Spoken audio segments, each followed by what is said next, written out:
んにちは。今回はですね、ソーの脚本家として活躍した監督のスプラッター映画パーフェクトトラップをちょっとネタバレありで語っていきたいなと思います。はい、なんだかもう痛そうな予感しかしませんよね。本作をおすすめしてくれたビゴさん、ありがとうございます。ネタバレが苦手だなという方はミュートにしていただいて、ぜひうちの可愛いニャンズたちをご覧ください。はい、では始まり。今回の映画をご紹介するにあたっての目次を4つ紹介しますね。はい、まずは1つ、ちょっとあらすじですね。はい、あと2つ、スプラッター祭りについて軽く解説。3つ目、前作の主人公がかわいそうすぎる件について。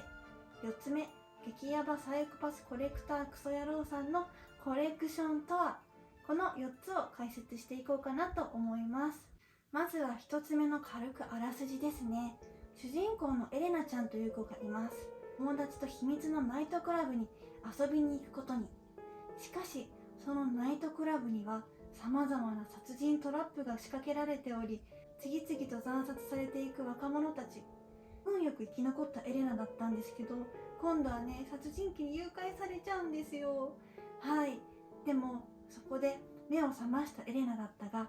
そこはトラップだらけの殺人鬼の隠れ家だったんです。エレナちゃんは一体脱出することができるのだろうか。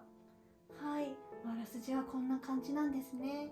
ジャンル的にはキューブやソーのようなワンシチュエーションスリラーでして、ストーリーの方は結構展開がサクサク進んで見やすかったですよ。そして2つ目、スプラッター祭りについてですね。先ほどのあらすじで紹介したナイトクラブでの出来事なんですけど、だいたいこれが開始10分くらいでこのスプラッターショーが始まっちゃうんですね。これがまたド派手なショーでして、あることがきっかけで殺人鬼によって仕掛けられたトラップがカチカチカチカチと不気味な物音とともに発動するんですね。フォロワーさんが命名した言葉をお借りすると、ピタゴラスイッチのようなとんでもない仕掛けが発動します。このトラップなのですが、やばいです。ナイトクラブのね、若者たちの頭上ですね。天井からくるくる回転した芝刈り機レベル100みたいな、っていうか幸運機っていうんですか、トラクターみたいな農業に使うやつですね。それのなんかでっかい葉だけのバージョンが天井からここに降りてくるんですね。くるくるくるくる言いながら。でもクラブだから音楽も大音量で音もかき消されちゃうんですよ。なのでほぼ誰も気づかず、それでフロアの端から端まで人間の上半身がくるくるくるくる回ってる歯にぐしゃぐしゃぐしゃぐしゃぐしゃってもぶち殺されていくというか、刈り取られていくというか、はい、かなりの勢いで、そのフロアが終わったかと思いきや、今度はさっきのねトラップを逃げ切れた人たちも、次は檻のようなものが上からガシャリンコって降りてきて、また不気味な物音とともに今度は天井と床に押しつぶされて、でミンチされちゃうという、なんとも黒い、あんな人間が押しつぶされる描写もじっくり見たことないので、当たり前なんですけど、もううわーとしか言えなかったですね。はい、これがまず序盤の衝撃的な展開になるんですけど、これが序盤なんですよ。怖いですよね。はい、次、3つ目の前作の主人公がかわいそうすぎる件についてですね。なんかね、この作品調べると続編らしいんですよね。それでなのですが、本作のね、主人公エレナちゃんももちろんかわいそうなことにはなるんですけど、でもそれよりも何よりも、前作の主人公であるアーキンという男性が本作にもね出てくるんですよ。でね、このアーキン、前作でねおそらくバチボコに恐ろしい目に遭ってるはずなんですね。なんかその生き残り的な、そんな扱いで今回は登場するんですけど、本作の序盤ではやっとその解放されたというか自由になったアーキンなんですけど、今回はそんなアーキンさん、本作の主人公のエレナちゃんを救出するために無理やりですね、サイコパス殺人鬼の元に戻されちゃうんですよ。救出に行くのに特殊部隊の人が数人いまして、でアーキンは、案内役的な感じで一緒に連れてがれるんですけど、危ない危ない危ない危ない危なかった。はい、アーキン案内役なんですけど、武器持ってないから、他の特殊部隊の人はいろんな武器持ってるから、アーキンも俺にも武器くれって頼むんですよ。でそしたらなんかしょうがねえなみたいな感じで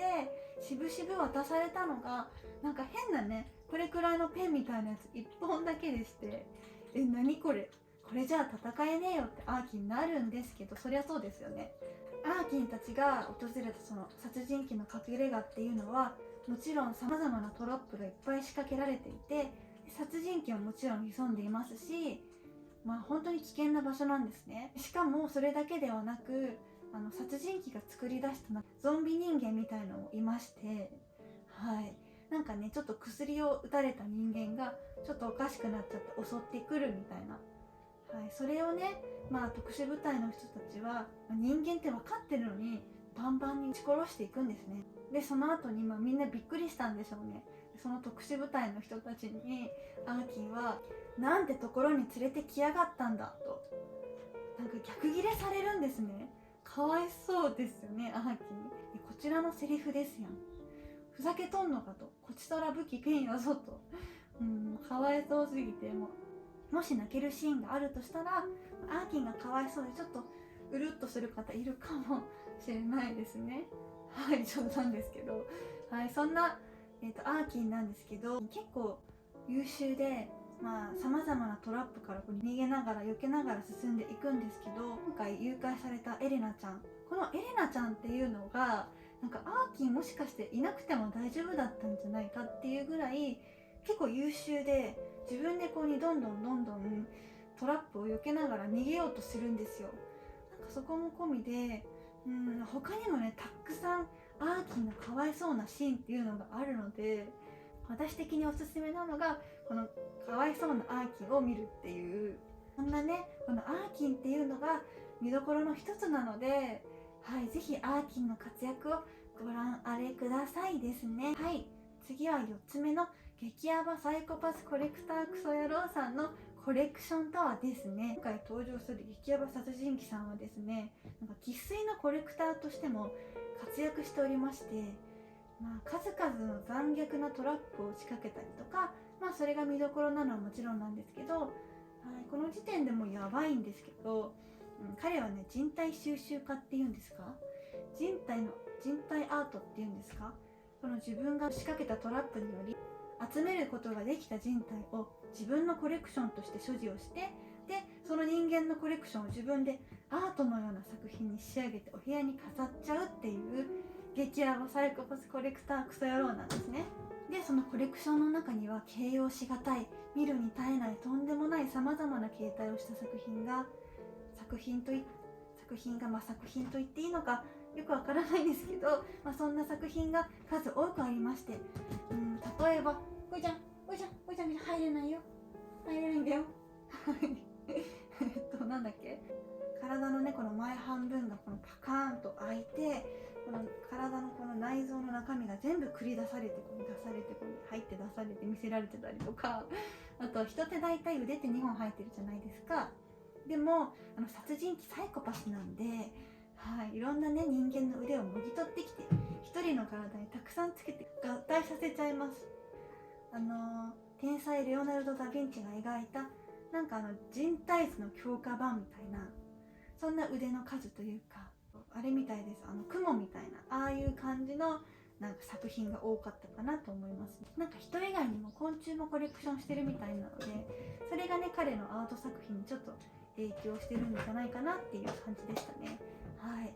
他にもそんなグロテスクなアート作品は山ほどありまして、なんかこういう大きい水槽の中に自分のアートを入れて、でホルマリン漬けにされてるみたいな、そんな閲覧注意なアート作品がたくさんいましたね。はい、とにかく閲覧注意です。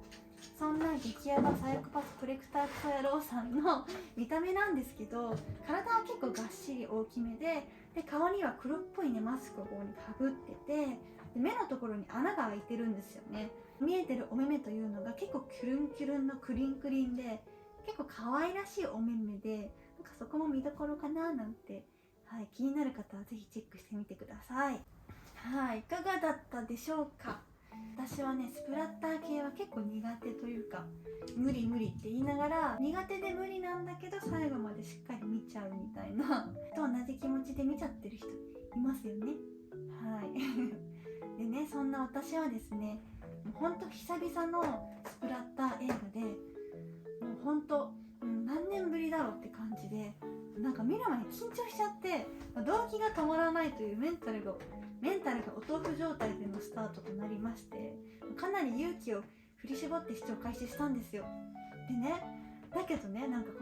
これ映画あるあるですかね。私のそれとも私の記憶力がポンコツすぎてやばいのかなんか見てたら序盤のね途中のトラクターの衝撃シーンがあるじゃないですか。そう、あれ見た瞬間にあれ私これ見たことあるってちょっと気づいて、はい、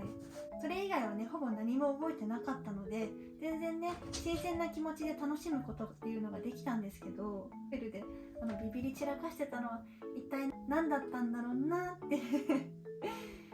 ちょっとね思うんですけど、同じ方いますかね。もうこの映画あるあるなのか、私のようにあれこれさ見たことあるなって途中から気づく方、はい、いますよねきっと。はい、あとねもちろんグロかったんですけど、私ねグロいとね大体見れないんですね大体目を背けたりこうにもう私は見ませんっていう直視できないんですよ。だけどね今回ね割と見ることができて、割とっていうかしっかりね顔も目も背けず最後まで見ることができたので、もしかしたらちょっと苦手なスプラッター系苦手な方でも見れるかもなので、はいぜひ見てみてはいかがでしょうかはい。でも1作目から見ようかなと思ってる方はなんかツタヤとかにレンタルしに行かないとないっぽいのでご注意を。私もねそれでちょっと今回見るのは断念しましたね。はい、全然その1作目を見ていなくても楽しむことができたのでご心配なく。